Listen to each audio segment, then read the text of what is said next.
పిత పుత్ర పవిత్ర ఆత్మ నామమున ఆమేన్. జ్ఞానవాణి శ్రోతలకు శుభోదయం. ఈనాటి ధ్యానాంశం గోర్ఖుం వేద సాక్షులు అయినటువంటి పునీత నికోలాసు, ఆయన అనుచరులు వేద సాక్షులు.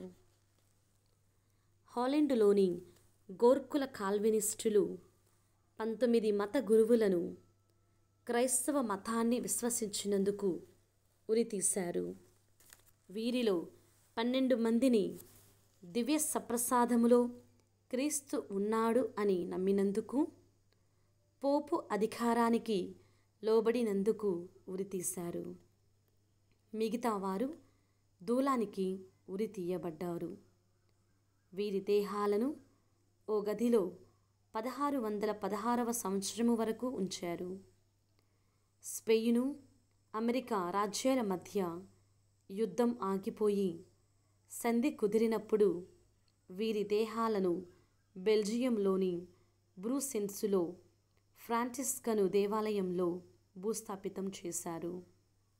1867వ సంవత్సరంలో వీరిని పునీతులుగా తిరుసభ ప్రకటించింది.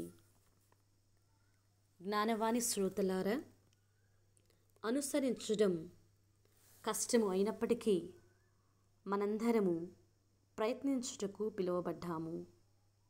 ఈ ప్రయత్నము దేవుని మీద పరిపూర్ణమైన విశ్వాసముతో, ధైర్యము మరియు సహనముతో ముందుకు సాగితే మనందరి జీవితాలు ప్రభు యేసుకు ప్రీతికరమైనవిగా ఉండును. ఎడతెగకుండా చెడుతో పోరాడుదాం. శాశ్వతమైన బహుమానం కోసం పరిగెడుదాం. దేవుడు మనందరినీ తనకు ఇష్టమైన సమయములో దీవించునుగాక. ఆమేన్.